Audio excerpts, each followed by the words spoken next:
안녕하십니까. 오늘 웨비나 사회를 맡은 강상욱 본부장입니다. 바쁘신 일정에도 오늘 웨비나에 함께 해주신 모든 분들께 진심으로 감사드립니다. 이번 웨비나는 한국 딜로이트 그룹과 한국중견기업연합회가 공동으로 준비했습니다. 오늘은 딜로이트와 함께하는 IFRS 18 도입 실전 전략, 중견기업을 위한 실무 적용 로드맵을 주제로 IFRS 18 도입을 앞둔 중견기업 실무자 여러분께 꼭 필요한 핵심 변화와 대응 포인트를 정리해 드리고자 합니다. 또한 각사 상황에 맞는 실행 방향을 함께 점검해 볼 수 있는 실질적인 인사이트를 전해드릴 예정입니다. 오늘 웨비나의 진행 순서를 간단히 안내 드리겠습니다. 오후 2시부터 3시 45분까지 총 3개 세션으로 진행됩니다. 또한 Q&A는 각 세션에 포함되어 있습니다. 시간 관계상 실시간 Q&A는 별도로 진행되지 않으며 웨비나 신청 시 접수해 주신 사전 질문을 중심으로 각 세션 말미에 답변 드릴 예정입니다. 첫 번째 세션 종료 후에는 약 10분간의 휴식 시간을 갖도록 하겠습니다. 그럼 이제 웨비나를 본격적으로 시작하겠습니다. 먼저 장수재 한국 딜로이트 그룹 회계감사부문 대표님의 인사 말씀이 있겠습니다. 안녕하십니까. 한국 딜로이트 그룹 회계감사부문 장수재 대표입니다. 바쁜 일정에도 딜로이트와 함께하는 IFRS 18 재무제표 표시화 공시 도입 실전 전략, 중견기업을 위한 실무 적용 로드맵 웨비나에 참석해 주신 모든 분들께 감사의 말씀을 드립니다. 이번 웨비나를 함께 준비해 주신 한국중견기업연합회에도 감사의 뜻을 전합니다. 2027 회계년도부터 의무 적용되는 IFRS 18을 앞두고 중견기업 현장에서는 영업이익 재분류 기준의 변화와 이를 뒷받침할 시스템 대응 방안에 대한 관심과 준비의 필요성이 빠르게 높아지고 있습니다. 특히 제한된 인력과 시스템 환경 속에서 대응해야 하는 중견기업 입장에서는 기준의 이해를 넘어 현실적으로 실행 가능한 전략을 수립하는 것이 핵심 과제입니다. 오늘 웨비나는 중견기업 재무 회계 실무진 여러분께서 IFRS 18의 핵심 변화를 명확히 이해하고 회계 실무 시스템 관점을 아우르는 통합적인 인사이트를 제시해드리기 위해 마련되었습니다. 한국 딜로이트 그룹의 IFRS 18 COE 리더 문영식 파트너님, IT 및 데이터 분석 부문 김지영 이사님, 그리고 도전 비조원의 전충재 전무님께서 실무에서 바로 활용 가능한 실전 전략을 전해주실 예정입니다. 오늘 이 자리가 IFRS 18 도입을 보다 체계적으로 준비하시고 대응 방향을 점검하시는데 실질적인 도움이 되시기를 바랍니다. 감사합니다. 네, 장수재 대표님, 웨비나의 성공적인 개최를 위한 격려 말씀 감사드립니다. 이어지는 첫 번째 세션에서는 중견기업을 위한 IFRS 18 실무 대응 전략, 영업이익 변화 이해부터 실행 로드맵까지를 주제로 진행됩니다. 문영식 한국 딜로이트 그룹 IFRS 18 COE 리더님께서 발표해 주시겠습니다. 이번 세션에서는 IFRS 18 제정 배경과 주요 변화 사항을 살펴보고 도입으로 인한 새로운 요구사항과 중견기업 관점의 예상 이슈 및 대응 방안, 실무 적용 로드맵까지 핵심 내용을 중심으로 말씀해 주실 예정입니다. 그럼 문영식 리더님 강연 부탁드립니다. 네, 안녕하십니까. 저는 한국 딜로이트 그룹의 IFRS 18 COE 리더인 문영식입니다. 오늘 세션 1에서는 IFRS 18 제정 개요, 그리고 새로운 요구사항, 그리고 예상 이슈와 대응 방안에 대해서 하나하나 설명드리도록 하겠습니다. 네, 첫 번째는 제정 배경입니다. 먼저 18 제정 배경에 대해서 어떤 목적으로 변경되는지 이해하셔야지 실무 적용을 위한 전략을 세우고 적용이 용이하실 거로 생각합니다. IFRS에서는 영업손익 표시가 요구되지 않는 가운데 영업손익에 포함되는 항목이 기업마다 상이해서 비교 가능성이 떨어진다는 문제점이 있었습니다. 한국에서는 KIFRS에서 영업손익을 정의하고 있었지만 여전히 경상, 비경상 등 판단에 이견이 존재했고요. 글로벌 100대 기업을 조사해 봤더니 영업손익을 공시하지 않는 회사가 30% 이상이었습니다. 이에 대한 문제 제기가 이 18 개정의 출발점이었습니다. 18의 가장 큰 장점은 기업 간 비교 가능성, 즉 A, B, C 기업 간 영업손익의 표시 방법이 일원화된다는 것이 큰 장점입니다. 다만 이로 인해서 에이튼의 치명적인 단점이 생기는데요. 이는 뒤에서 설명을 드리도록 하겠습니다. 네, 에이튼의 주요 변경 내용은요. 이 세 가지 사항이 있는데 이 세 가지 사항은 꼭 기억해 주시기 바랍니다.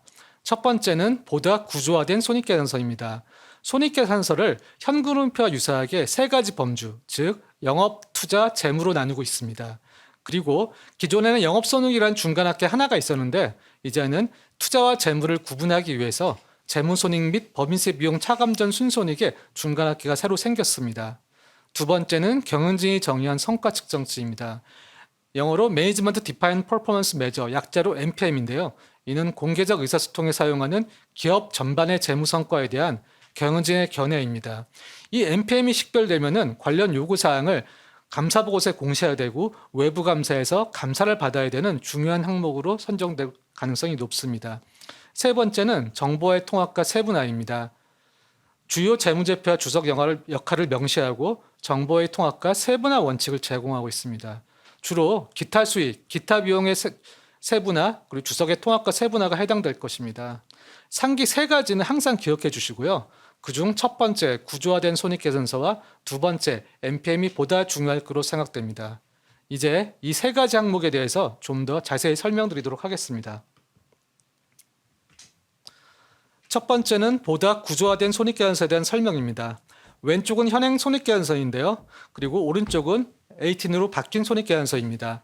현행에서 바뀐 에이틴이 어느 부분이 바뀌는지를 보면은 주로 영업 외 손익에 포함되어 있던 유무형 자산 손상차손, 유무형 자산 처분 손익, 외화 환산 손익 중 영업과 관련된 부분이 영업으로 올라가게 됩니다.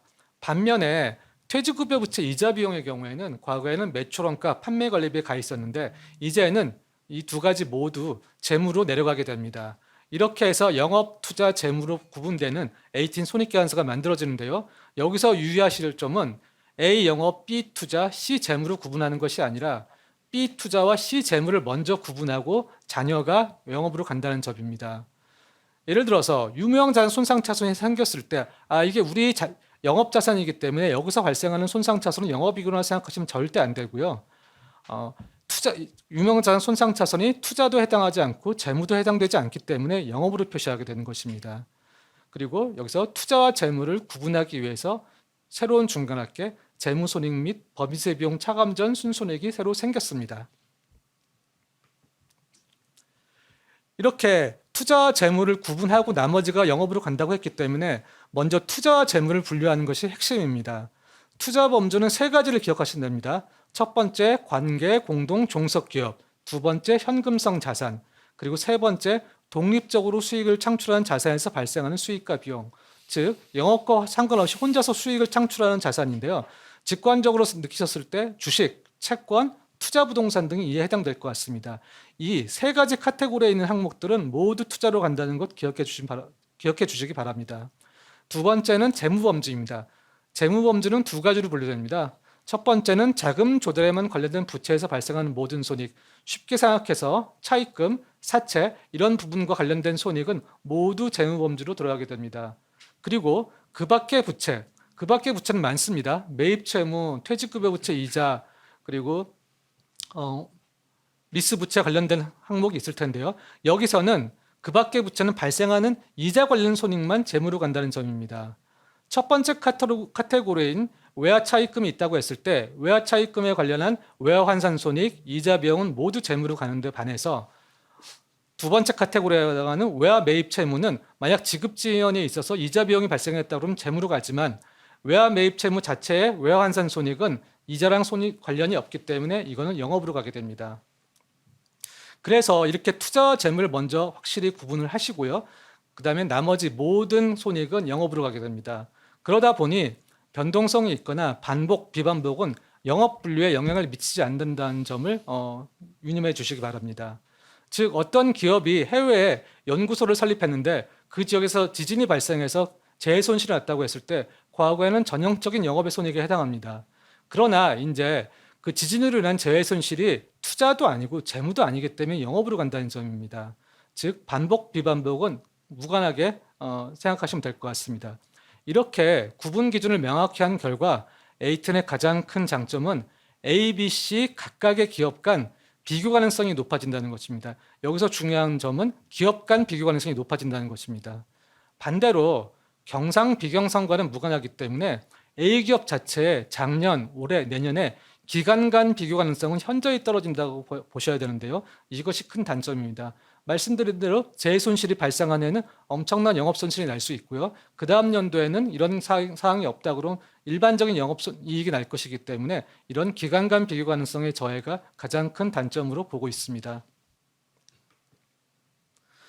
이 부분은 특정한 주된 사업을 활동하는 기업인데요. 현행 기준과 크게 다르진 않습니다. 기업은 예를 들어서 어떤 기업이 벤처 투자 회사, 은행 이런 데들이 있다고 한다면은 특정 투자 및 재무 범주 손익을 영업 범주로 분류할 수 있습니다. 그리고 다만 이를 위해서 기업은 상계의 주된 활동을 수행하는지에 대해서 객관적인 증거에 근거해서 판단하여야 합니다.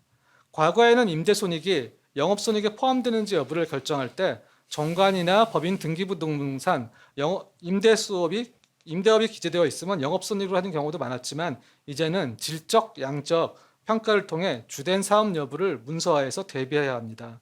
그 예로 이 임대사업 부분이 영업 부분에 해당하거나 임대손익이 특정 유형의 중간합계를 구성해서 영업성과지표로 사용하는 경우를 해당할 수 있겠습니다.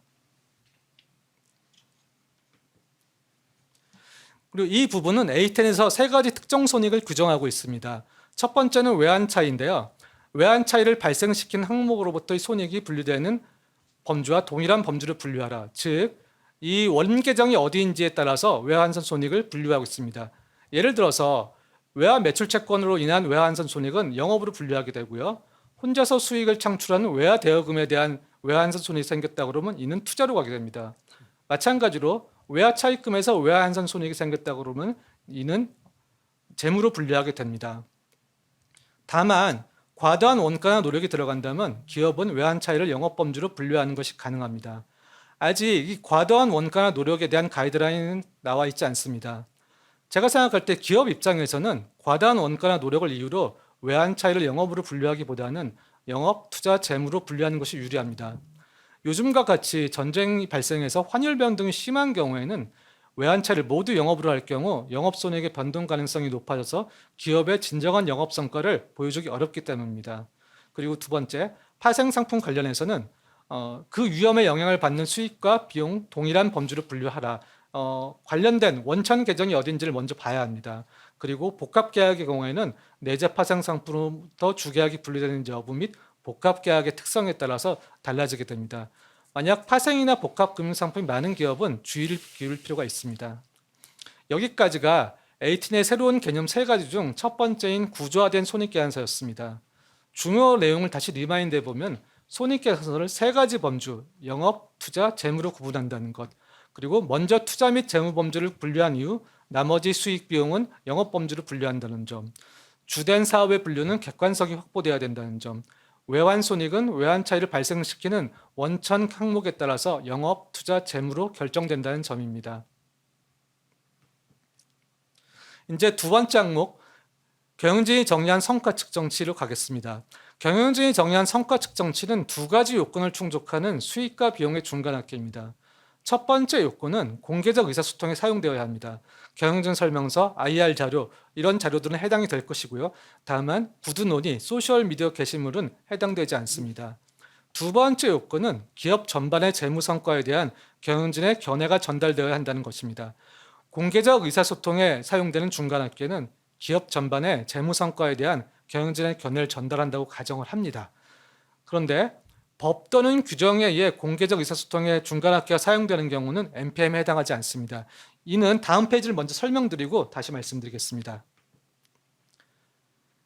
이 장표는 NPM을 식별하는 디시전 트리입니다. 먼저 해당 측정치가 수익과 비용의 중간합계이냐를 먼저 살펴보게 됩니다. 매출의 경우에는 수익 온리이기 때문에 수익과 비용의 중간합계가 아니고요. 여기에 해당되지 않다 그러면 NPM에 해당하지 않습니다. 수익과 비용의 중간합계에서 예스로 밑으로 내려가면은 해당 측정치가 공개 커뮤니티에서 사용되느냐의 질문에서 예스로 내려가면요. 해당 측정치가 문단 118에 나열된 측정치거나 어떤 공시할 것을 요구하는 거에 해당하지 않아야 됩니다. 그럼 먼저 문단 118이 어떤 항목인지를 봐야 되는데요. 문단 118은 여러 항목이 있지만 딱 보였을 때 계속 영업손익, 매출 총이익, 법인세 비용 전 차감 전 순손익, 즉 IFRS에 따른 손익계산서에 이미 나와 있는 항목들입니다. 즉 이미 손익계산서에 나와 있는 항목을 별도로 NPM으로 식별해서 주석에 공시할 필요가 없다는 것입니다. 다시 앞으로 돌아가서요. 이렇게 법 또는 규정에 의해서 중간합계가 사용되는 경우는 NPM에 해당하지 않는다는 것은 간단히 생각해서 IFRS 8에 따른 손익계산서에 나온 항목이 아니어야 된다는 것입니다. 그럼 수익과 비용의 중간합계라고 했고요. 또한 재무 비율, 비재무적 성과 측정치는 NPM에 해당하지 않습니다. 다만 재무 비율의 분자 또는 분모인 중간합계가 NPM의 정의를 충족하는 경우에는 NPM에 해당합니다. 저도 처음에 이 문구를 이해하기 어려웠는데요. 간단한 예시를 들어 설명을 하겠습니다. 어느 기업의 CEO께서 SNS로 요즘 환율 인상, 원자재 상승이 심해서 올해의 성과평가 지표는 원가 절감이다라고 했을 때 이는 NPM에 해당할까요? 두 가지 측면에서 NPM에 해당하지 않습니다. 첫 번째, 소셜미디어 게시물에 해당하지 않고요. 두 번째, 성과평가 지표가 원가 절감이라고 한다면 이는 원가 온리이기 때문에 수익과 비용의 중간합계에 해당하지 않습니다. 그럼 다른 CF분이 또 저한테 여쭤보셨어요. 그렇다면은 많이 쓰이는 ROE를 NPM으로 하겠습니다. 이것은 NPM에 해당할까요? ROE 산식을 보면은 분자 또는 분모가 NPM에 해당한다면 이도 NPM이 될 수 있는데요. 먼저 분모를 보시면은 자기자본입니다. 자기자본은 비해스 항목이므로 수익과 비용의 중간합계가 아니어서 해당되지 않습니다. 그럼 분자에 있는 당기순이익이 NPM에 해당하면 되는데요. 아까 장표에서 보여드린 이미 손익계산서에 나온 당기순이익이기 때문에 이는 NPM에 해당하지 않고 ROE는 NPM에 해당하지 않게 됩니다. 그렇다면 도대체 어떤 것이 NPM에 해당할까요? 대표적인 것이 조정영업이익, 어저스트 에비타, 어저스트 오퍼레이팅 마진 등이 있을 것 같습니다. 즉 재무제표에 나온 중간합계가 아니라 추가적으로 가공된 중간합계가 NPM에 해당될 것입니다. 그렇다면은 이렇게 까다로운 NPM을 왜 정의하고 정의하는 순간 감사보고에서 공시해서 외부 감사를 받아야 되는데 왜 그렇게 하는 것일까요? 에이틴의 가장 큰 장점은 기업 간 영업손익에 대한 비교가능성이 높다는 것인데 가장 큰 단점은 비경상적 항목이 손익에 포함됨에 따라서 영업손익의 예측 가능성이 현저히 떨어진다는 점이고 투자를 저해할 수 있는 요인이 된다는 점입니다. 예를 들어서 NPM이 M&A 등 투자를 많이 한 회사에서는 회사에서 영업권 손상 등이 발생한 연도의 영업손익은 급감을 하게 됩니다. 영업손익의 연도별 변동이 심해서 향후 영업손익의 예측 가능성이 떨어질 뿐 아니라 투자자 입장에서도 큰 혼란을 느끼게 됩니다. 또한 M&A와 투자를 많이 하는 기업들은 투자 후 손상 차선이 염려되어 투자가 위축될 가능성이 있습니다. 이러한 점을 고려해서 경영진은 적극적으로 NPM을 개발하고 주주 등 이해관계자와 의사소통을 할 것으로 예상하고 있습니다. 해외 사례를 보면 미국, 영국 등 해외 주요국 시장에서는 NPM을 기업 성과를 평가 관리하기 위한 핵심 지표로 설정해 사용하고 있습니다. 이 장표는 엔비디아의 사업보고서와 손익계산서입니다. 위에 편의 손익계산서를 보시면요. 인컴 프롬 오퍼레이션이 영업손익에 해당합니다. 보시면은 2022년에 1041, 2023년에 4224로 58%가 감소했습니다. 이걸 투자자들이 본다면 23년에 엔비디아는 영업을 참 못했구나라는 생각이 들 수 있고요. 이로 인해서 주가가 하락할 위험이 있습니다. 이때 엔비디아는 사업보고서에 Reconciliation of Non-GAAP Financial Measure, 즉 NPM을 공시를 하고 있습니다. NPM이 어떻게 산출되는지 보면요. 갭 오퍼레이팅 인컴인 4224, 1041에 출발해서 가감을 하게 됩니다. 주요 가감 요소는 주식기준 보상, 그리고 M&A 관련 비용, IP 비용, 구조조정 비용 이런 항목들을 가감을 했더니 22년에는 12,690, 23년에는 9,040이 되었습니다. 즉 22년보다 23년이 조금 줄어들긴 했지만 아까 같이 58% 감소는 아니고요. 이런 것들을 통해서 회사의 펀더멘탈은 여전히 견고하다고 보여주면서 이해관계자와 의사소통을 하고 있는 것입니다. 그러면 NPM이 설정되었을 때 어떤 것을 공시해야 되는지 말씀드리겠습니다. 첫 번째, 에이틴에 기재된 가장 직접적으로 비교 가능한 중간합계와 NPM이 간의 차이 조정 내역, 즉 앞에서 보여드렸던 이 엔비디아 사례를 보시면은 영업손익에서 NPM이 산출되는 과정을 나타내는데요. 이것을 공시하게 되는 것입니다. 그리고 차이 조정 내역에 대한 법인세 효과 및 비지배 지변에 대한 효과를 공시하도록 하고 있습니다. 만약 해외 종속회사가 많은 다국적 기업들의 경우에는 이 법인세 효과와 비지배 지변 효과를 구하는 것이 조금 까다로울 것으로 생각하고 있습니다. 그리고 또 많은 질문을 받습니다. 이러한 NPM은 변경, 신설, 중단을 할 수 있는지? 네, 가능합니다. 다만 그렇게 할 경우에는 변경, 추가, 중단에 대한 설명과 그 영향을 쓰셔야 되고요, 주석에. 그리고 이를 반영해서 비교 정보를 제작성하도록 요구하고 있습니다. 이 문단을 보시면은 일견 생각나시는 게 회계 정책의 변경과 유사합니다. 기업들이 회계 정책의 변경을 매년 하지 않는 것처럼 NPM도 한번 설정을 하면은 특별한 사유가 없는 한 지속적으로 사용을 하시고 어떤 사유가 발생했을 때 변경하는 것이 적당할 것 같습니다.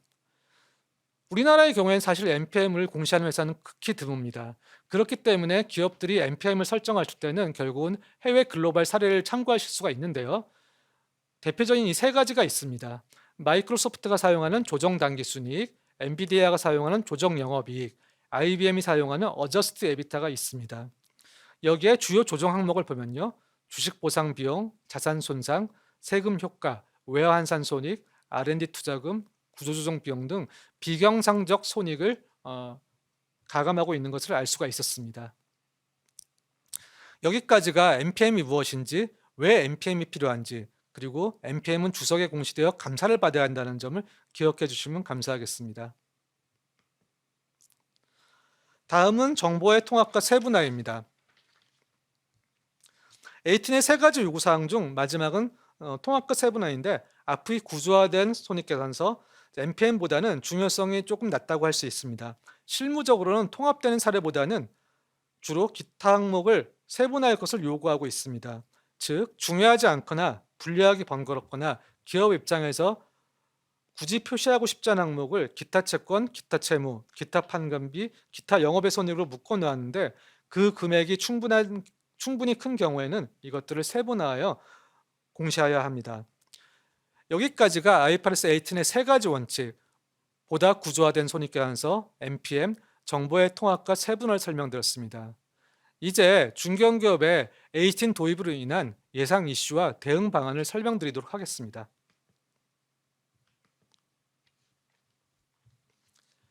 네, 현행 영업손익 정의 변경에 의해서 다양한 혼란이 예상되고 있습니다.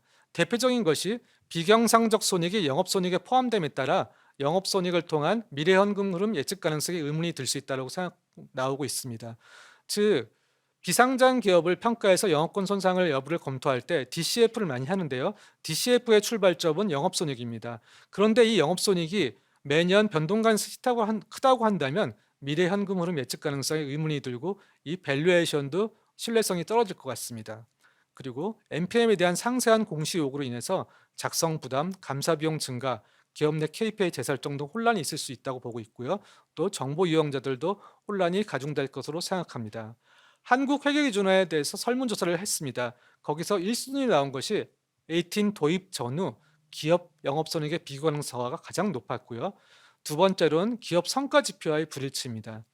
대부분의 기업들이 각 부문에 대해 성과평가를 할 때 영업손익을 성과지표로 설정하는 것이 많습니다.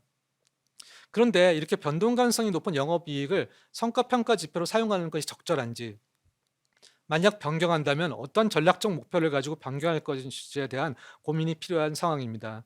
그리고 3순위로 현행 법률 및 행정 규정과의 불일치를 들고 있는데요. 대표적으로 외관법상 3년 연속 영업손실인 경우 지정을 받는 규정을 들 수 있습니다. 어떤 투자기업이 있고 견고한 추세를 유지하고 있는데 투자한 자회사에 대해서 영업권 손상 차선이 생겼다고 할 때 3년 동안 이런 일이 발생한다면 지정을 받게 된 일이 생길 수 있습니다.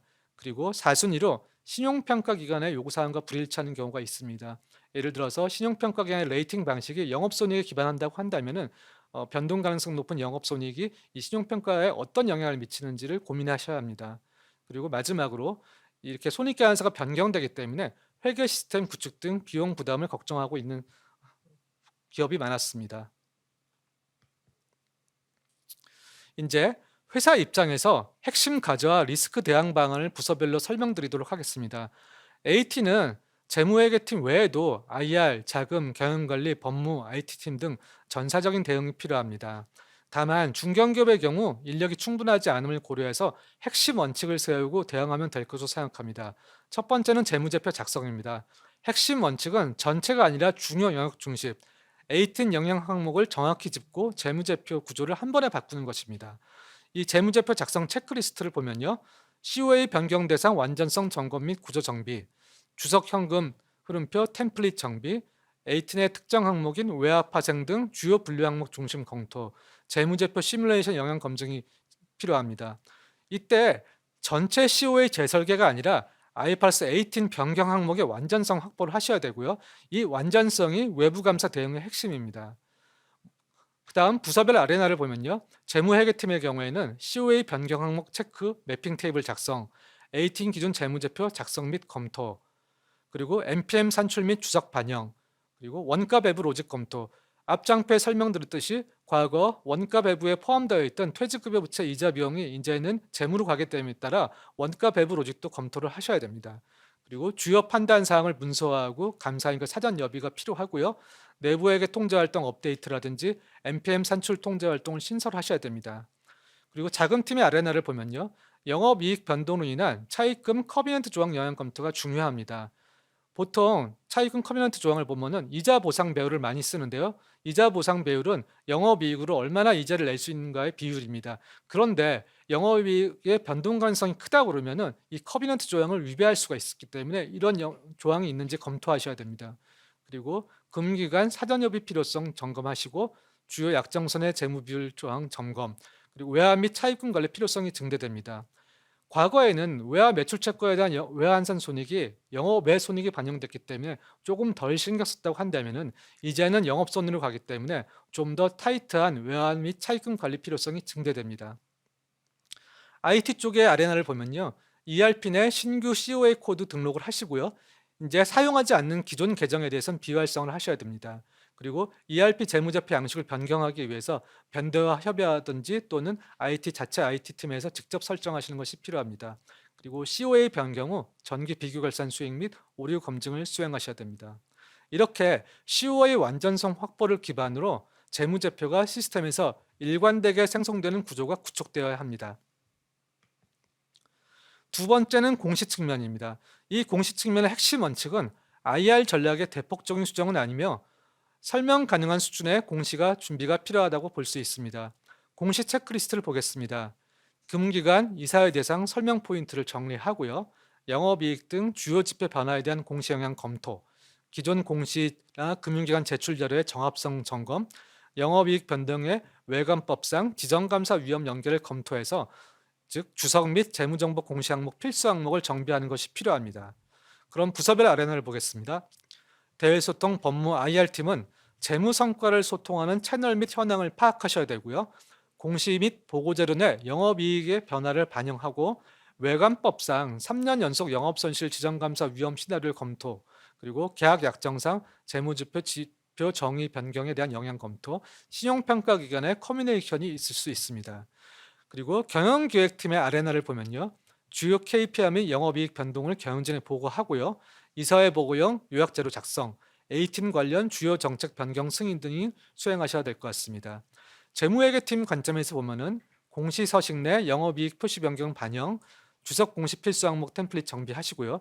XBRL 태그 매핑 업데이트 하셔야 됩니다. 이미 구조화된 XBR에 대해서 손익계산서와 주석이 바뀌기 때문에 이에 대한 태그 그리고 구조화 파일 업데이트가 필요합니다. 이렇게 영업이익 변화는 공시와 금융기관 평가 및 지정감사 위험에 직접적인 영향을 미친다는 점을 기억해 주시면 감사하겠습니다.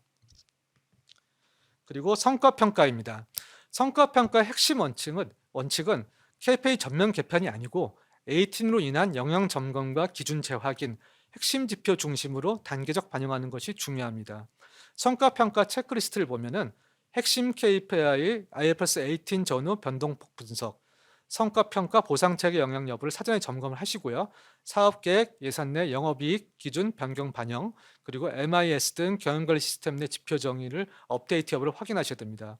즉 KPI 전면 재설계보다는 기존 지표의 변동폭을 파악하고 이해관계자에게 설명을 준비하는 것이 우선적으로 되어야 할 것 같습니다.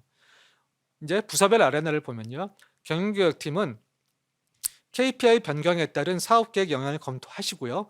영업이익 기준 변경에 따른 중장기 계획 재검토라든지 MPM 관련 공시 연계가 있을 것 같습니다. 인사 현업팀을 보면은 KPI 변경할 때 성과급 산정 기준을 재확인하셔야 되고 변경 검토를 하게 됩니다.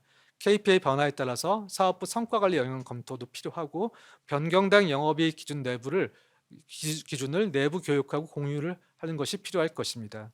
IT 시스템 입장에서 본다면은 KPI 리포팅 체계 내 영업이익 기준 변경을 반영하시고 MIS 지표 정의 업데이트, NPM 산출 시 시스템 반영 검토가 필요합니다.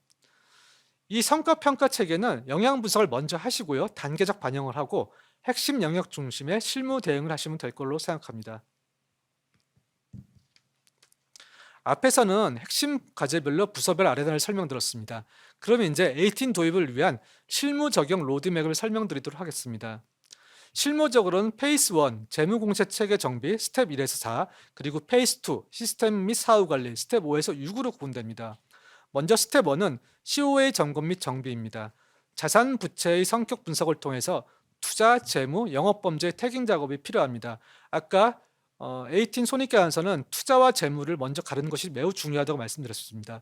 투자는 현금성 자산, 종속기업, 주식 이런 것들 항목이 있기 때문에 이런 BS 항목을 우선 자산부채 성격 분석을 통해서 투자, 재무, 영업범죄로 태깅 작업을 하셔야 됩니다.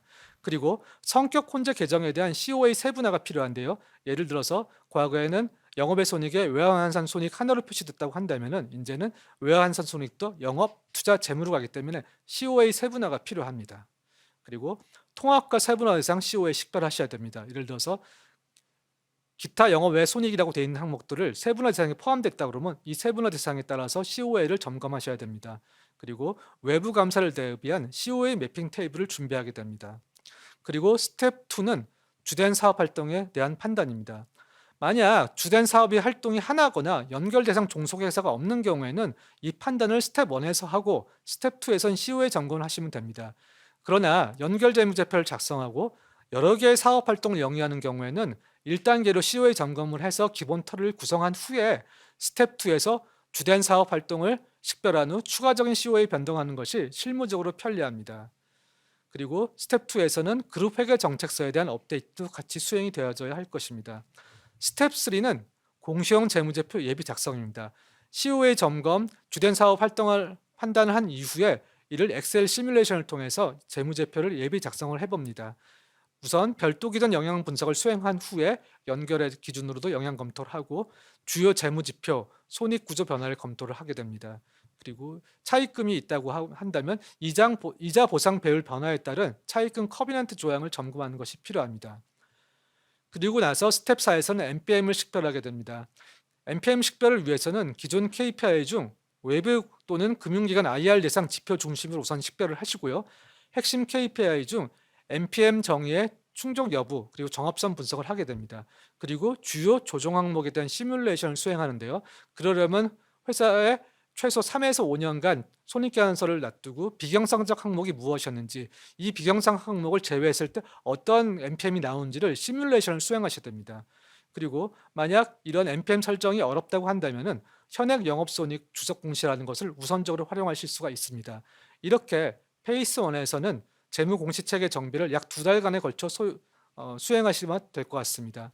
그리고 페이스 2 시스템 및 사후 관리는요. 스텝 5인데요. 시스템 업데이트를 하게 됩니다.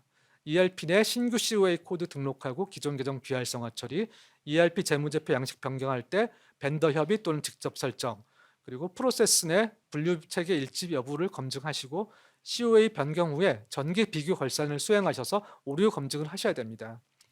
스텝 6은 사후 관리입니다. 분류 기준의 지속 적용 및 변화 관리. 예를 들어서 주된 사업이 변화할 수도 있습니다. 이런 것들에 대한 변화 관리가 필요하고요. 유관부서 대상으로 실무 교육을 하시는 것이 필요합니다. 그리고 내부의 관리제도의 설계 운영 평가에 COA 변경을 내용을 반영하셔야 되고요. XBRL 구조 파일도 이러한 내용을 반영해서 업데이트를 하셔야 됩니다. 그리고 마지막으로 금융기관, 시평사, 투자자와 의사소통하는 것이 필요합니다. 이렇게 페이스 2 시스템 및 사후 관리도 약 2달 정도 소요될 것으로 생각합니다. 즉 순서는 COA 완전성 확보, 시뮬레이션 검증, 시스템 사후 관리까지 감사 대응 능력을 고려한 단계적 실무 접근이 필요합니다. A10의 국내 도입 진행 사항입니다. 도입 일정은 아시다시피 27년 1월 1일 이후 시작되는 회계 연도부터 의무 적용하되 26년부터 조기 허용을 허용하고 있습니다. 사실 A10은 25년 초에 공표를 하려고 했는데 아래 논의된 사항 때문에 조금 늦었습니다. 가장 크게 논의된 사항은 경상적인 영업손익의 변기 방안입니다. A10의 가장 큰 단점인 영업손익의 변동 가능성을 줄이기 위해서 대안이 4개 있었는데요. 대안 1은 경상 영업손익을 정의해서 손익계산서에 표시, 대안 2는 경상 영업손익을 주석으로 공시, 대안 3은 현행 영업손익을 주석으로 공시하는 것이고, 대안 4는 A10 영업손익을 표시하되 NPM을 활용하는 것이었습니다. 사실 재무제표 작성자인 기업 입장에서는 대안사가 가장 많이 선호를 받았습니다. 그러나 결정된 건 그 이유는 먼저 설명드리면요. 대안 1, 2, 3은 경상 영업손익, 현행 영업손익을 공시하는 별도의 프로세스가 필요했고요. 이 대안 1, 2, 3은 한시적인 조항이었다는 것이었습니다. 그래서 대안사를 더 많이 지지했지만 금융당국은 대안 3 현행 영업손익 주석을 공시하는 것을 선택을 했습니다. 이는 투자자 보호를 위한 것입니다. 대기업의 경우에는 NPM을 개발하고 적극적으로 NPM을 투자자들과 의사소통할 것이 가능하지만은 중소기업, 중견기업의 경우에는 이 변동 가능성이 높은 영업손익을 위해서 NPM을 개발하고 투자자들과 의사소통하는 것에 시간이 조금 걸릴 것으로 생각하기 때문입니다. 그래서 최종 의사결정은 대안 3으로 됐고요. A10에 따른 영업손익을 표시하되 현행 기준 영업손익을 별도로 산출해서 주석에 기재하도록 하고 있습니다. 다만 이는 한시적인 조항이고요. 시행 후 3년 도래 시점에 주석 공시 연장 여부를 검토해서 연장할지 아니면 중단할지를 결정할 예정입니다. 그리고 현행 기준 영업손익을 표시 위치를 손익계산서에서 주석으로 변경했기 때문에 감리 시 제재 수준이 나아지지 않도록 양정 기준도 보완할 예정입니다. 여기까지가 이제 A10에 대한 주요 개요 그리고 중견기업에서 실무적으로 준비할 사항과 로드맵에 대해서 설명을 드렸습니다. 감사합니다. 사전에 접수된 질문들에 대하여 답변을 부탁드립니다. 네, 사전에 질문받은 주요 내용을 토대로 제가 6개 정도 추려봤습니다. 첫 번째 질문은 내부 통제 문서에서 변경할 항목은 무엇인가 이런 질문을 받았습니다. A10 적용에 따라서 과거 비핵심 통제에서 핵심 통제로 변경되는 항목들 그리고 아예 통제에 반영되어 있지 않았으나 새로 핵심 통제로 변경되는 항목들이 있을 것 같습니다. 예를 들어서 과거 외화환산 손익은 모두 영업의 손익으로 갔기 때문에 별도의 통제 활동이 필요 없다고 했을 때 이제는 외화환산 손익이 영업, 투자, 재무로 분류되기 때문에 이에 대한 통제 활동 셋업이 필요합니다. 또한 NPM을 적용하는 경우 NPM 산정 프로세스에 대한 새로운 통제 활동이 필요하다고 생각됩니다. 두 번째 질문입니다. 영업권 무형자산 손상 시 영업이익단으로 표시하면 외부 이해관계자들이 과거와 비교했을 때 혼란스러울 것 같은데 이에 대한 방안이 무엇이 있을까요? 라는 질문을 받았습니다. 이것이 바로 A10의 가장 큰 단점인데요. 이 단점을 어떻게 방어할 수 있을지는 방안을 여쭤본 것 같습니다. 3년간 현재 현행 기준 영업손익 주석을 활용하거나 NPM을 산정해서 공시하는 것을 활용하실 수 있을 것 같습니다. 현행 영업손익이 상당히 좋은 기준이라고 합니다. 그래서 투자자들이 현행 영업손익을 많이 활용하고 있고요. 그리고 이게 한시적인 조항이 될 수 있기 때문에 변동 가능성 높은 영업이익을 평탄화시킬 수 있는 NPM을 산정해서 공시해서 활용하면 될 것 같습니다. 그리고 또 하나의 질문을 받았습니다. 중소기업에서 투자 유치를 위한 A10의 선제적 채택은 전략적으로 어떤 장단점이 있는지 상당히 깊은 고민을 하신 것 같습니다. 제가 판단할 때 어떤 장단점을 반드시 딱 말씀드릴 수는 없지만은 시뮬레이션이 먼저 선행되어야 할 것 같습니다. 만약 영업이익이 개선되고 투자자가 글로벌인 경우 그리고 IPO가 임박해 있다면 장점으로 작용할 수 있습니다. 그러나 실무 부담이 편익 대비 과도할 수 있고 또 오히려 영업이익이 나빠질 수 있습니다. 그리고 아직 조기 적용 단계이기 때문에 투자자가 아직 A10에 익숙하지 않아서 이 재무제표를 이해하는 데 어려움이 있을 수도 있습니다. 따라서 이런 시뮬레이션을 먼저 해보시고 결정하시면 될 것 같습니다.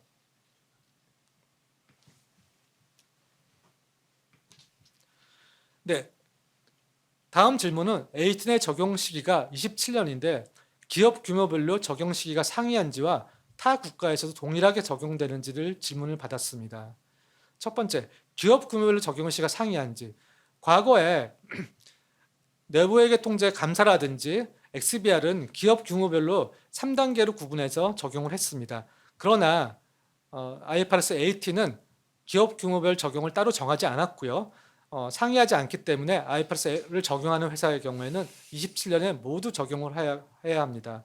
그리고 타국가에서 동일하게 적용하는지에 대한 질문을 하는데, 이 질문의 의도는 아마 다국적 기업, 해외 종속회사가 많은 국가에 소재한 기업들의 경우에는 모회사는 18을 적용하는데 자회사는 18을 적용하지 않은 로컬 갭을 쓰면 어떡하죠? 라는 질문이었습니다.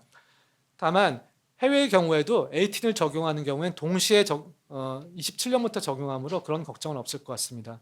미국의 경우에는 유갭을 적용하므로 해당 사항이 없을 것입니다.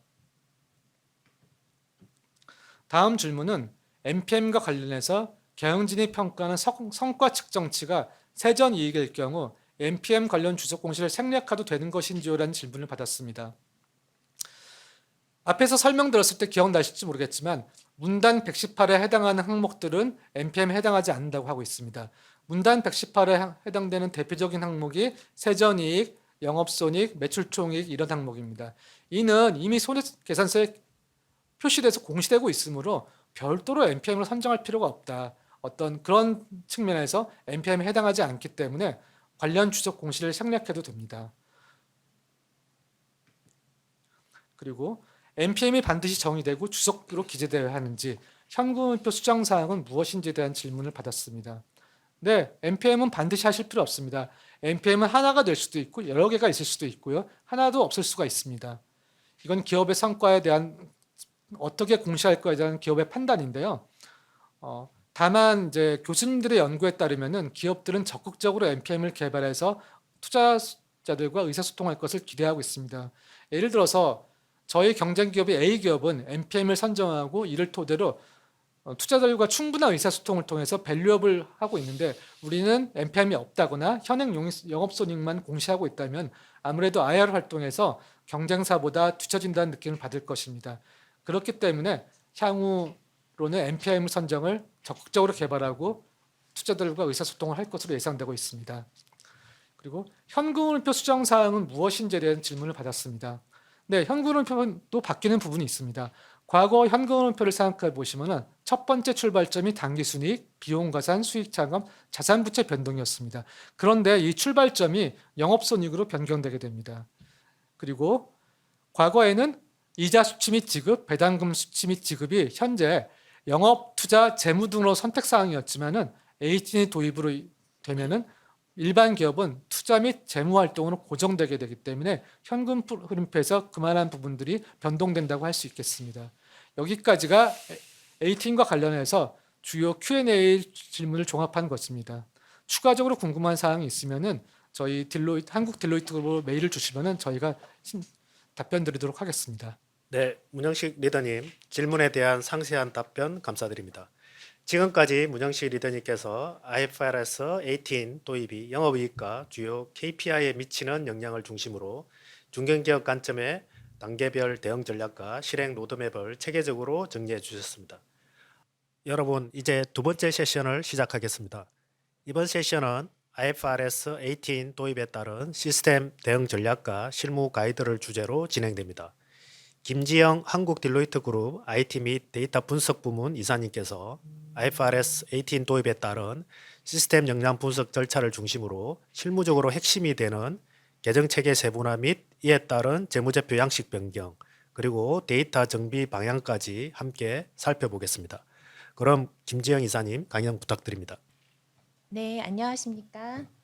두 번째 세션을 맡은 한국 딜로이트 그룹 김지영입니다. 저는 오디트 앤 어슈어런스 부문에서 재무회계 시스템 업무를 담당하고 있습니다. 이번 세션에서는 첫 번째 세션에서 IFRS 18의 주요 요구사항과 과제를 바탕으로 시스템 측면에서의 대응 전략과 실무적인 가이드를 중심으로 말씀드리고, 또 특히 SAP를 예시로 좀 설명드리도록 하겠습니다. 그리고 실제로 이제 기업들이 많이 사용하시는 더존 ERP에서는 이제 구체적으로 어떻게 구현되는지에 대해서는 세 번째 세션에서 더존의 이제 전충재 전무님께서 설명드릴 예정입니다.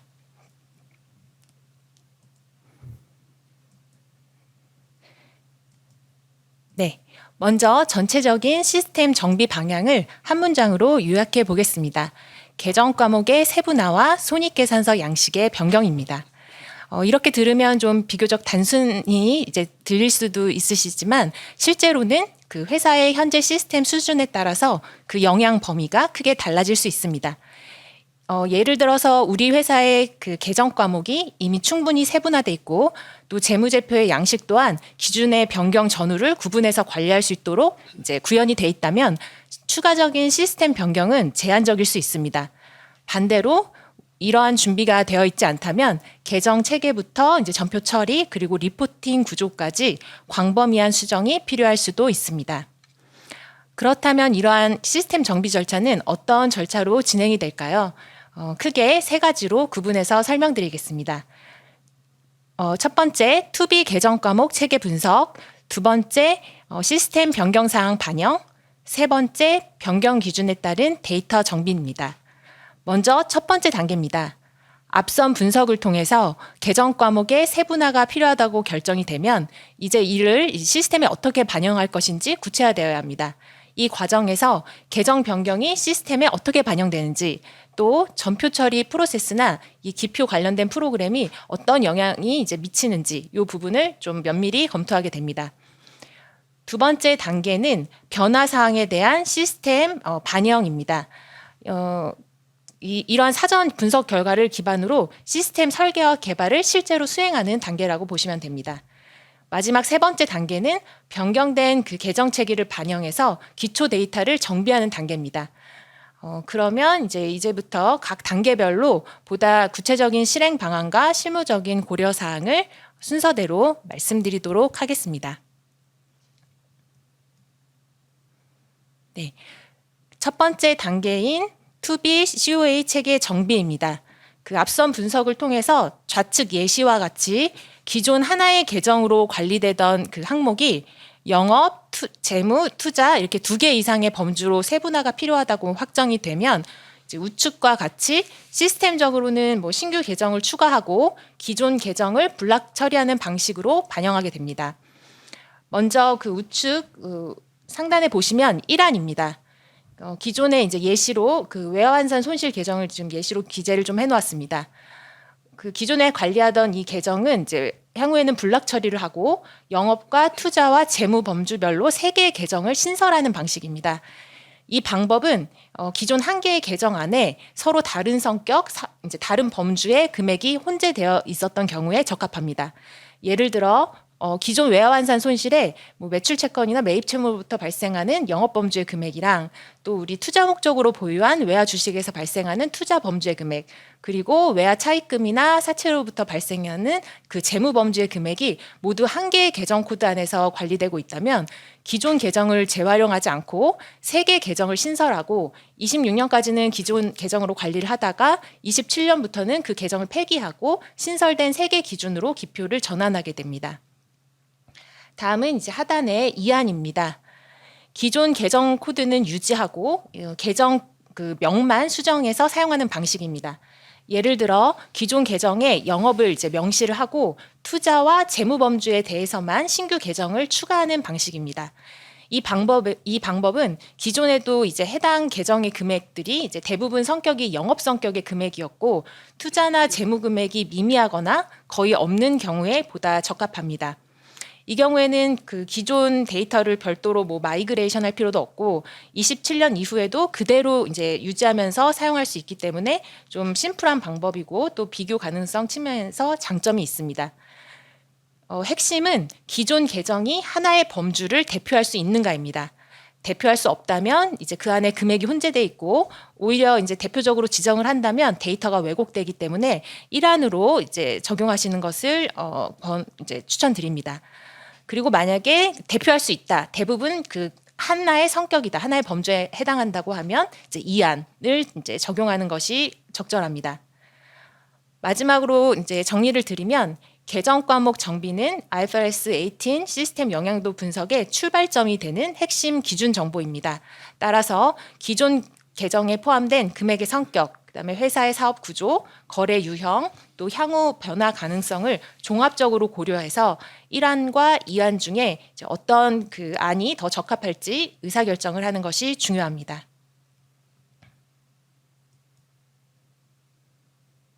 네. 그 이제 두 번째 단계는 시스템 그 설계 및 개발 단계입니다. 시스템 반영 과제는 이제 크게 세 가지로 나눌 수 있습니다. 첫 번째가 계정 체계 반영, 두 번째가 계산 또는 기표 등의 프로그램 및 설정 변경, 그리고 이제 세 번째 뒷장에 나오는데요. 리포트 이제 손익계산서 프로그램의 변경 또는 신규 개발입니다. 먼저 첫 번째 과제인 계정 체계 반영입니다. 1단계에서 도출된 투비 계정 체계를 기반으로 신규 계정을 생성하거나 기존 계정명을 변경하거나 또는 사용하지 않는 계정을 블락 처리하는 작업을 수행합니다. 여기서 주요한 사항은 계정 과목은 단순한 코드가 아니라 기표가 이루어지는 단위이기 때문에 계정을 생성할 때는 반드시 자동 기표 대상인지 또는 매뉴얼 기표 대상인지를 구분해서 이제 정확히 설정을 해주셔야 됩니다. 또한 우리 손익계산서 구조에도 신설된 계정을 추가로 매핑해주고 또 우리가 블락된 계정은 제거를 해줘야 되기 때문에 이 계정 체계의 반영은 후속 작업의 전제가 되는 선행 작업이라고 보시면 됩니다. 두 번째 과제는 그 우측의 계산이나 기표 등 그 프로그램의 설정 및 변경입니다. 앞 단계에서 계정 과목이 변경이 되면 해당 계정을 사용하는 모든 프로그램과 설정도 함께 수정이 되어야 합니다. 예를 들어 우리 특정 금액을 자동 계산해서 기표하는 프로그램이나 또는 뒤쪽에 손익계산서 외에도 해당 계정을 기준으로 구성되는 리포트 이런 프로그램들이 모두 영향을 받을 수 있습니다. 여기서 실무적으로 좀 확인해야 될 부분은 이 계정 코드가 어디에서 관리되고 있는지입니다. 일반적으로 계정 코드를 마스터 데이터로 관리하고 있어서 마스터만 변경하면 되는 경우도 있지만 계정 코드를 프로그램 내부 로직에 직접 코딩한 경우, 즉 이제 저희는 하드 코딩이라고 좀 부르는데요. 이렇게 돼 있는 경우도 있습니다. 이 경우에는 단순 설정의 변경으로 끝나지 않고 프로그램 소스 전체를 분석해서 해당 부분을 모두 수정해 주어야 됩니다. 마지막으로 정리를 드리면 이 두 번째 단계에서 핵심은 계정 변경이 영향을 미치는 모든 지점을 빠짐없이 찾아내는 것입니다. 우리 회사가 계정 세분화의 범위가 크고 또 자동화된 계산이나 기표 또는 리포팅 프로그램이 많을수록 이 수정 범위가 좀 넓어질 수 있습니다. 반대로 이제 수기 처리 비중이 높고 또 시스템 의존도가 낮다면 이 영향 범위는 또 크지 않을 수도 있습니다. 네. 다음은 세 번째 과제의 가장 이제 핵심이라고 할 수 있는 손익계산서 리포트 프로그램의 수정 또는 신규 개발입니다. 잘 아시는 것처럼 이제 18 도입 이후에는 손익계산서 구조 자체가 변경이 되는데 단순히 새로운 그 양식을 한 벌 추가하는 수준이 아니라 여러 기준을 이제 동시에 조회할 수 있는 그런 구조를 좀 갖추어줘야 됩니다. 이러한 요구 사항을 충족하기 위해서 시스템이 이제 두 가지 축으로 이제 만들어져야 되는데요. 첫 번째는 화면에 보이는 표에서 가로축에 해당하는 버전입니다. 18호 손익계산서의 구조, 또 이제 그리고 또 기존 그 손익계산서 구조, 그리고 또 언젠가 그 손익계산서 레이아웃이 또 달라질 수도 있기 때문에 이런 것들을 여러 버전으로 관리될 수 있도록 지원이 돼야 됩니다. 두 번째는 이제 세로축에 해당하는 기간입니다. 도입 이전과 도입 이후로 구분할 수 있습니다. 이렇게 이제 버전과 기간의 조합으로 리포트를 조회할 수 있는 구조가 필요합니다. 요 각 영역에 대해서 좀 자세히 구체적으로 말씀드리면 시스템은 요 1, 2, 3, 4번 요 네 가지의 요구 사항을 모두 충족해야 되는데요. 먼저 1번에서 보시면 도입 이후의 기간은 당연히 새로운 손익계산서 구조로 조회가 가능해야 됩니다. 가장 이제 기본적인 부분이 되겠고요. 신손익계산서 구조로 이 버전이 관리가 돼야 되고 또 이제 18호 도입에 따른 그 신규 계정이 반영된 COA 체계가 신손익계산서 리포팅 구조와 이제 매핑이 돼야 됩니다. 이건 이제 우리가 신규로 해야 되는 작업이겠고요. 그리고 두 번째 도입 이전의 기간은 기존 손익계산서로도 조회가 그 구조로도 조회가 가능해야 됩니다. 전진적으로 18호 도입 이후 구조만 이제 볼 수 있는 게 아니라 기존 손익계산서 구조로도 과거 데이터를 볼 수 있도록 이 부분도 당연히 지원이 되어야 합니다. 그리고 이제 세 번째, 이뿐만 아니라 도입 이후의 데이터도 과거 손익계산서 구조로 재구성해서 조회할 수 있어야 합니다.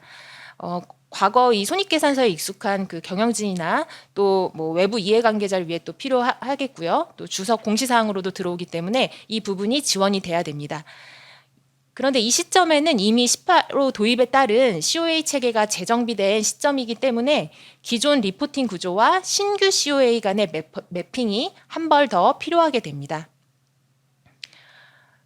네. 그리고 이제 마지막으로 요 네 번째, 그렇다면 27년에 비교 공시돼야 되는 26년 그리고 25년 데이터도 자동으로 신 PL 구조로 볼 수 있는가입니다. 이 부분은 부분적으로 이제 뭐 자동화될 수도 있고 또 뭐 일부는 좀 수기 보정이 필요한 영역입니다. 만약에 우리 회사는 뭐 18호 도입 이후에도 계정이 세분화될 필요가 없다면 신 PL 리포트 구조랑 기존 COA의 매핑 작업만 수행하면 됩니다. 이제 한 벌이 추가로 필요하겠고요. 다만 18호 도입 이후에 한 개 계정이 두 개 이상으로 계정이 세분화된다면 과거 전표는 이미 한 개 계정으로 기표가 돼 있기 때문에 손익계산서 구조만 변경한다고 해서 과거 데이터가 자동으로 쪼개지지는 않습니다. 따라서 일단은 손익계산서상에서 이제 대표 범주로 임의로 매핑을 해놓고 시스템 상에서는 이제 리포트 상에서 요 수기 조정을 좀 할 수 있도록 화면을 이제 활성화하고 또 요 수기 조정한 내역은 히스토리 관리가 될 수 있도록 시스템으로 지원을 한다면 좀 최선의 방법이 되지 않을까 생각합니다. 네. 앞장에서 이제 설명드린 이 버전과 기간이 관리되기 위해서는 그 시스템적으로 이제 두 가지 영역이 반드시 정비돼야 되는데요. 첫 번째는 그 1번의 그 리포트 기준 정보 이제 마스터입니다. 이 단순히 또 손익계산서의 이 구조 버전 관리뿐만 아니라 18호에서는 중간합계 정의 자체가 변경이 되기 때문에 중간합계 산식 또한 반드시 버전별로 또 기간별로 관리가 되어야 합니다. 둘째, 손익계산서 그 리포트 프로그램 요 자체입니다. 리포트 조회 시에 뭐 기간은 당연히 이미 반영돼 있지만 우리가 어떤 버전을 사용할 것인지를 선택할 수 있도록 프로그램이 구현되어 있어야 합니다. 이미 우리 회사가 이렇게 리포트 버전 관리, 뭐 리포트 마스터 버전 관리가 다 돼 있다면 추가 개발 없이 계정과 리포트 구조의 매핑만으로 대응이 가능합니다. 따라서 2단계에서 이제 중요한 점은 우리 시스템이 이제 어디까지 지원되는지 정확히 파악하는 것입니다. 이 부분을 사전에 충분히 검토하지 않으면 이제 불필요한 개발을 하거나 반대로 필요한 기능을 놓치는 경우가 발생할 수 있습니다. 네, 지금까지는 시스템 정비 절차 중에 첫 번째 투비 계정 과목 체계 분석, 두 번째 시스템 변경사항 반영까지 살펴보았습니다. 이제 마지막 단계인 변경 기준에 따른 데이터 정비에 대해서 말씀드리겠습니다. IFRS 18은 27년 초부터 이제 적용이 되기 때문에 27년부터는 이제 신설된 계정 기준으로 모든 거래가 기표되어야 됩니다. 이를 위해서 무엇보다 중요한 것이 기초 잔액을 잘 구분해서 넣어놓는 것입니다. 그 세분화된 계정별로 이제 기초 잔액이 정확히 나눠져 있어야 될 뿐만 아니라 또 내부적으로는 기존 계정이랑 신규 계정 간의 그 연계성도 내부적으로는 관리를 하셔야 그 뭐 감사 대응 등 그런 부분이 이제 가능해집니다. 그러면 여기서 또 중요한 질문이 하나가 있습니다. 기존에 이제 단일 계정의 금액을 어떻게 이제 영업과 투자 재무로 쪼개서 넣어 놓을 것인가? 이제 이 부분은 회사마다 난이도가 달라질 수 있습니다. 두 가지 케이스로 나눠볼 수 있는데요. 첫 번째는 이미 구분 가능한 기준이 존재하는 경우입니다. 예를 들어서 거래처 유형이라던가 뭐 텍스트 내 뭐 특정한 식별 구분자라던가 또는 뭐 서브 시스템 정보 등을 통해서 영업과 투자와 재무를 비교적으로 명확하게 구분을 할 수 있다면 시스템 기반으로 일괄 분류와 마이그레이션이 가능합니다. 이 경우에는 이제 상대적으로 적은 리소스로 이제 정비가 가능하시고요. 그렇지만 이제 두 번째 경우가 구분 기준이 명확하지 않은 경우입니다. 이 경우에는 과거 전표를 또 개별적으로 검토하거나 결산 자료를 다시 분석해서 수작업으로 다시 좀 들여다봐야 되는 상황이 발생할 수 있습니다. 이렇게 되면 또 리소스가 또 많이 투입되고 또 당연히 이제 휴먼 에러도 이제 발생할 가능성이 높아지겠습니다. 그래서 2단계 핵심은 우리가 데이터를 얼마나 또 구조적으로 나눌 수 있는가에 달려 있고 또 때로는 금액적 중요성에 따라서 그 뭐 대표 계정으로 그냥 반영하는 방법도 있을 수 있겠습니다. 네, 그러면 이제 18호 도입에 따른 시스템 대응 전략과 이제 실무 가이드를 말씀드렸고요. 뭐 이 18 대응은 단순히 재무제표 양식만을 바꾸는 것이 아니라 계정 체계와 시스템 그리고 데이터 전반을 함께 정비하는 작업이라고 보실 수 있습니다. 네, 그러면 이제 Q&A 세션으로 넘어가서 여러분께서 궁금하시는 사항에 대해서 함께 말씀 나눠보도록 하겠습니다. 네, 첫 번째 그 질문이 사전에 또 주셨던 내용인데요. 그 18는 결국 실무적으로 손익계산서 양식을 변경하고 영업의 손익계정 과목 중 영업 활동으로 포함되는 계정 과목 코드를 새로 등록하면 되는 것이 아닌가요? 라고 말씀 주셨는데 앞에 설명에서도 말씀드렸듯이 뭐 질문을 주신 것처럼 시스템 정비 방향은 계정 과목의 그 세분화와 손익계산서 양식의 변경이 맞습니다. 그렇지만 이 해당 과제가 뭐 회사의 계정 세분화 정도나 또 시스템이 어디까지 이제 지원되느냐에 따라서 이 영향 범위는 좀 달라질 수 있습니다. 네. 그리고 이제 요 두 번째 내용은 타사 그 18 프로젝트 킥오프 때 이제 주셨던 질문을 한번 정리를 해 보았습니다. 뭐 그 이 법인은 여러 개의 종속 기업들이 있고 그 연결 그룹 내 연결 법인들이 동일한 계정 체계를 사용하고 있었습니다.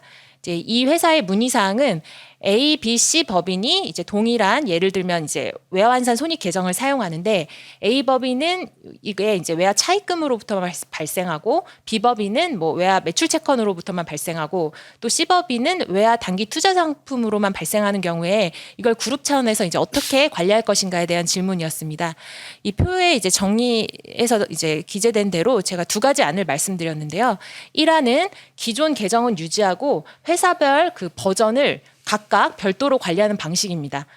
그러니까 동일한 외화환산 계정을 사용하면서 A 법인은 재무, B 법인은 영업, C 법인은 투자로 매핑하는 방식입니다. 결과적으로 이제 각각 한 벌씩 이제 세 벌이 필요하겠습니다. 이 방식의 장점은 그 신규 계정 생성이 불필요하고 따라서 뭐 데이터 마이그레이션이나 이런 부분도 이제 별도로 수행할 필요가 없고 또 시스템 영향도 최소화되는 방식입니다. 다만 이제 전제가 있습니다. 각사에서 해당 계정이 이제 지속적으로 요 단일 범주로만 발생해야 된다는 점입니다. 그 향후에 한 법인 내에서도 요 영업 투자 재무가 막 혼재되기 시작하면 현재 구조만으로는 이제 대응이 어려워질 수 있습니다. 이하는 계정을 이제 범주별로 신설하는 방법입니다. 단일 계정을 3개의 계정으로 세분화한다면 앞에서 설명드렸던 뭐 계정 신설부터 뭐 자동 기표 또 리포트 추가, 뭐 기초 데이터 마이그레이션 이런 부분들이 이제 전체적으로 또 수반이 돼서 단기적으로는 더 많은 리소스가 필요합니다. 다만 장점은 뭐 회사별, 거래별 그리고 뭐 향후 변화까지 모두 수용이 가능한 구조라는 점입니다. 향후 각사의 사업 구조가 이제 변화돼서 그 범주가 다양해지더라도 추가 변경 없이 이제 대응이 가능합니다. 이러한 부분을 이제 전반적으로 고려하셔서 그룹 차원의 운영 전략에 맞는 방안을 선택하시는 것이 중요합니다. 네, 그리고 이제 3번, 4번도 정리를 해 보았는데요. 네, 그 5번. 3번은 앞에 변화 사항에 대한 시스템 반영 장표에서 설명을 드린 부분이라서 이제 넘어가고 이 부분은 참고해 주시면 될 것 같습니다.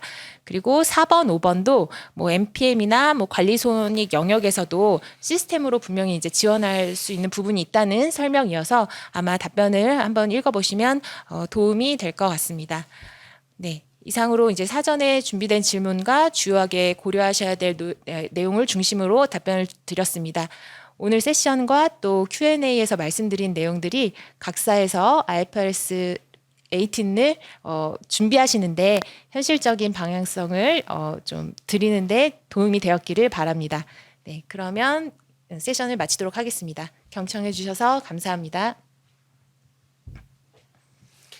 네, 김재영 이사님, 강연 및 사전 접수된 질문에 대한 답변 감사드립니다.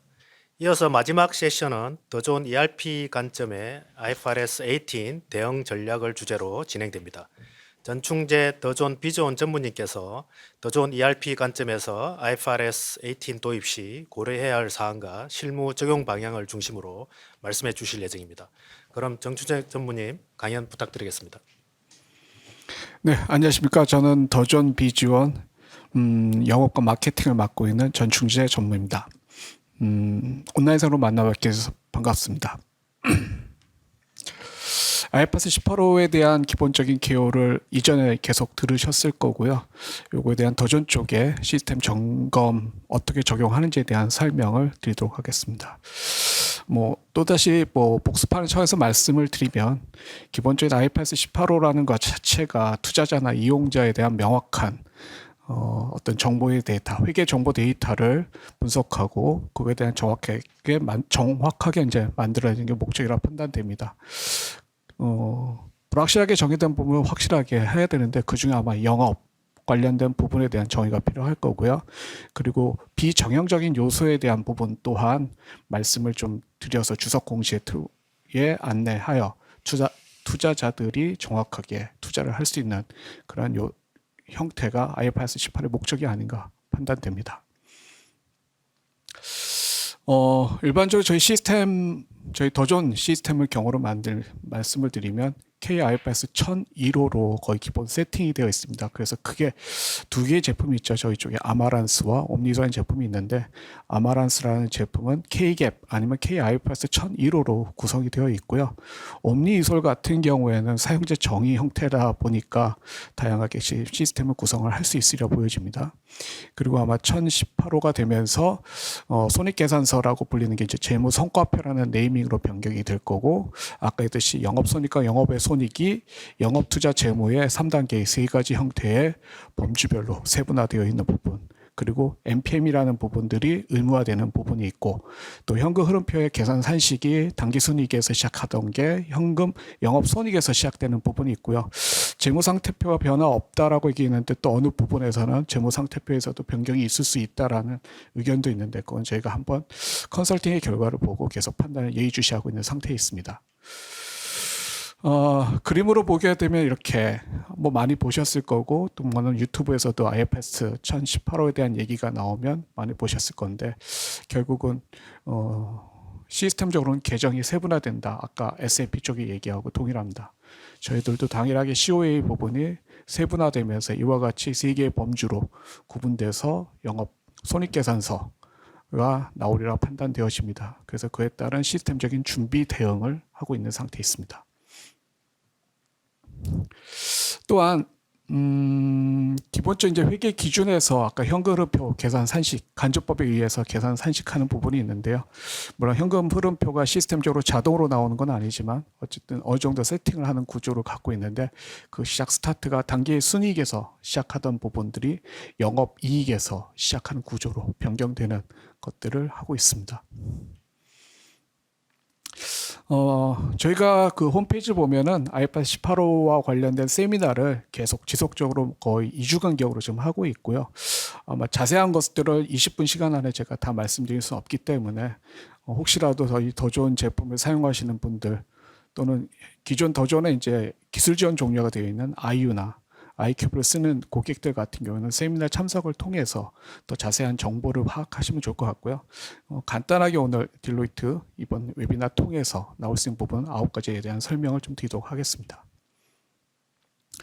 크게 아마란스하고 이제 옴니솔이라는 두 제품을 기반으로 할 수밖에 없습니다. 그 기존에 저희가 아이큐브 기술 지원 정도에 있는 IU 버전 같은 경우에는 몇 가지 이슈가 있습니다. 아이큐브는 K갭으로 고정되어 있는 COA다 보니까 IFRS로 처리하기가 좀 어려운 부분이 있어서 적응이 어렵고요. 그 다음에 ERP IU 같은 경우에는 아까도 얘기했지만 COA가 좀 세분화돼야 되죠. 그러면 COA 자체를 하위 계정으로 레벨 다운을 시켜서 등록을 해줘야 되는데 이제 IU 자체는 레벨 다운이 안 됩니다. 그래서 일반적으로 계정 레벨이 4레벨까지만 되기 때문에 5레벨 그 이한 N레벨까지 내리는 데는 무리가 있어서 상위 제품인 옴니이솔로 전환을 지금 제안을 하고 있습니다. 그래서 제가 말씀드리는 부분은 옴니이솔하고 아마란스라고 말씀을 좀 드려야 될 것 같고요. 기존적으로 더존의 시스템에는 계정 체계라든지 재무제표를 복수의 계정 재무제표, 복수의 COA를 만들 수가 있습니다. 그렇기 때문에 기존에 갖고 있는 IFRS 1001호로 되어 있는 양식을 복사해서 새로의 IFRS 18호 기준에 맞는 손익계산서 IS를 만들어 주시면 됩니다. 그리고 27년부터는 18호 기준에 있는 손익계산서가 주 재무제표로 설정을 해서 쓰시면 되고요. 계정 자체는 기본적으로 옴니이솔 같은 경우에는 손익계정을 하위 계정을 만들어서 추가적인 상세 계정 등록을 해주시면 되고요. 아마란스 같은 경우에는 현재 IFRS 1001호로 되어 있기 때문에 패치를 아마 드리게 될 겁니다. 패치 파일을 내려주시면 거기 위에 IFRS 1018 맞는 하위 계정들을 등록을 해서 사용자 정의 계정을 활용을 하시면 됩니다. 그래서 크게 뭐 모듈이나 라이센스가 들어가는 건 아니고 재구축 부분이 들어갈 걸로 보여집니다. 그리고 사전에 먼저 전제 작업은 컨설팅을 반드시 수행을 해서 컨설팅 결과를 저희 쪽에 주셔야지만 저희가 작업이 가능하려 보여집니다. 이게 그 기본적인 화면입니다. 이렇게 재무제표 양식 등록이라는 화면 또는 계정그룹 등록이라는 화면 안에서 기존 IFRS 1001호로 되어 있는 거를 카피해서 1018호 계정으로 변경을 해서 추가 등록을 하고요. 사용기간, 종료기간에 대한 명기만 해주시면 해당 시스템은 원활하게 적용이 가능하리라 보여집니다. 마찬가지로 이제 각각의 비교 재무제표를 뽑아내는 구조는 어떻게 해야 되느냐면요. 사실 2027년 1월부터 한다고 하지만 모든 공시는 비교식 재무제표가 있어야 되기 때문에 3개년치 따지면 25년부터 해야 되겠죠. 근데 25년 것까지 하기 어렵다라면은 실제 회계법인 컨설팅을 받으실 때 수작업으로 엑셀로라도 작업을 해서 보관을 하셔야 될 것 같고요. 적어도 시스템에서 제공하는 거는 26년부터 하게 돼야 됩니다. 그럼 26년에 하게 되면 아까처럼 COA의 하위 계정을 저희가 만들어 드리면 그 하위 계정이 26년에 입력이 안 되어 있기 때문에 좀 고객사께서 입력을 해 주셔야 됩니다. 하위 계정으로 조정을 해 주셔야지만 26년에 따른 KIFRS 18호의 손익계산서가 나올 수 있겠죠. 그래서 그러한 작업들을 해 주시면은 2026년에 IFRS 18 기준에 손익계산서, 그때는 명칭이 재무성과표가 되겠죠. 그 재무성과표가 나올 수 있을 거라 보여집니다. 그러면 이 기존에 보고 싶은 IFRS 1001호는 어떻게 되느냐라고 하면 하위 계정의 상위 계정이죠. 상위 계정으로 해서 조회하시면 됩니다.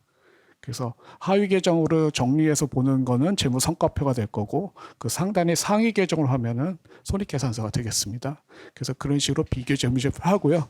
그 차이에 대해서는 저희가 별도의 리포트 등을 만들 준비를 하고 있는 상태에 있습니다. 해당 부분은 이제 아마란스 영역이죠. 아마란스 같은 경우에는 KIFRS 1001호로 확정되어 있죠. 계정 코드가. 그래서 그거를 할 수 있는 IFRS 18호의 하위 계정으로 저희가 사용자 정의 계정을 등록을 해야 됩니다. 그래서 이런 식으로 하위 계정을 작업을 해주신다 보면 되겠습니다. 다시 한번 말씀드리면 옴니솔은 COA 자체를 하위 계정을 만들어서 IFRS 18호를 주재무제표로 주 계정으로 만들어서 정리한 다음에 IFRS 1001호는 합산 그 위에 상위 계정으로 해서 조회하시는 거고 옴니솔은 아마란스 같은 경우에는 패치 파일을 받으셔서 그 패치 파일을 통해서 하위 계정을 등록을 해서 조회한다. 이렇게 보시면 될 것 같습니다. 그래서 아마란스, 옴니솔은 다르고요. 누누이 또 말씀을 드리지만 i큐브나 IU 버전은 i큐브는 K갭으로 기존 세팅이 되어 있기 때문에 뭐 IFRS 계정이 주재무제표가 아니기 때문에 처리가 불가할 거고요.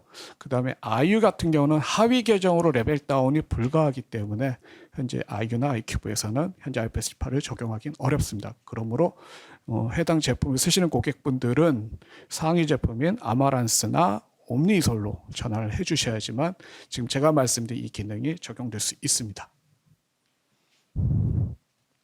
그 다음에 이제 컨설팅 하면서 여러 가지 분리 계정, 그러니까 COA 분리 계정 등은 컨설팅 결과를 판단을 해서 해야 되겠지만, 뭐 아까도 얘기했지만 외화 전표 같은 경우도 당연히 하위 계정들, 상세 계정들을 만들어줘야 되기 때문에 이런 계정들은 컨설팅 결과에 따라서 저희가 추가하게 되면 이와 같이 입력을 할 수 있도록 제공할 예정입니다. 그 다음 NPM입니다.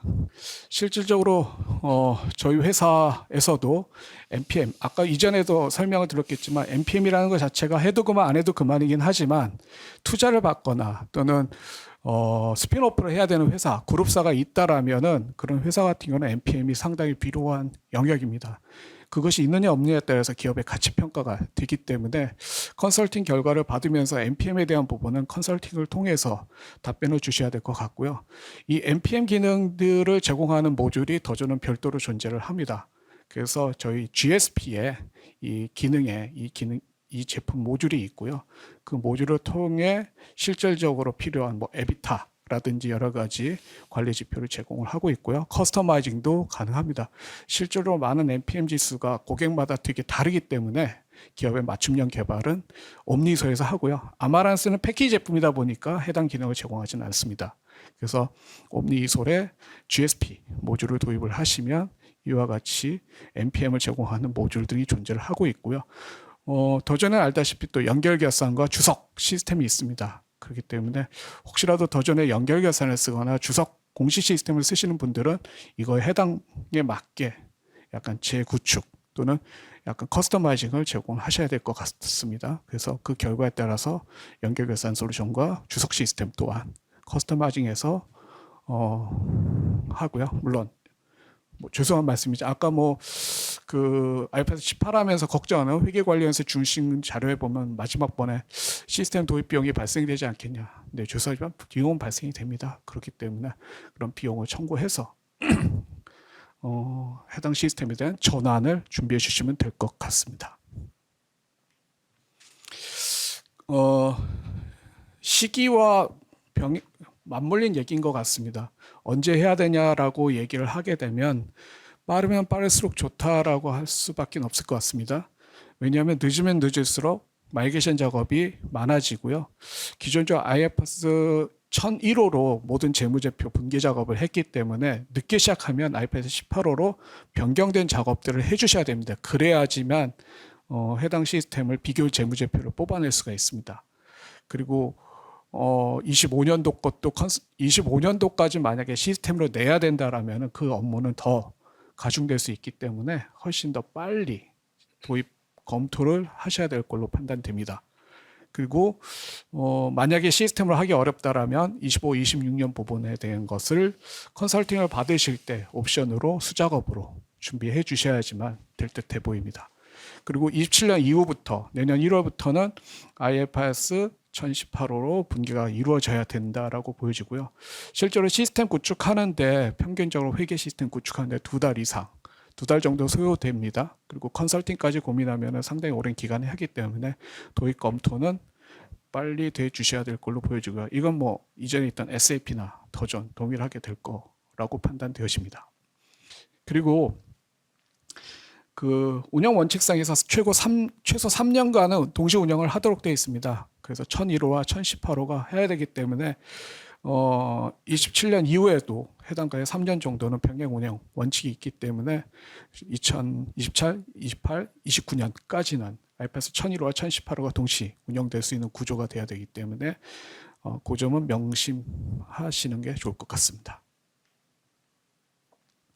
그래서 관련된 이제 재개정 분류 적용은 아까 뭐 동일합니다. 이전에 봤던 SAP나 일단 딜로이트 안진에서 하기에는 구축 방법론의 레벨하고 똑같은 상태이고요. 여기서 중요한 거는 시스템 업체가 하는 건 아니고요.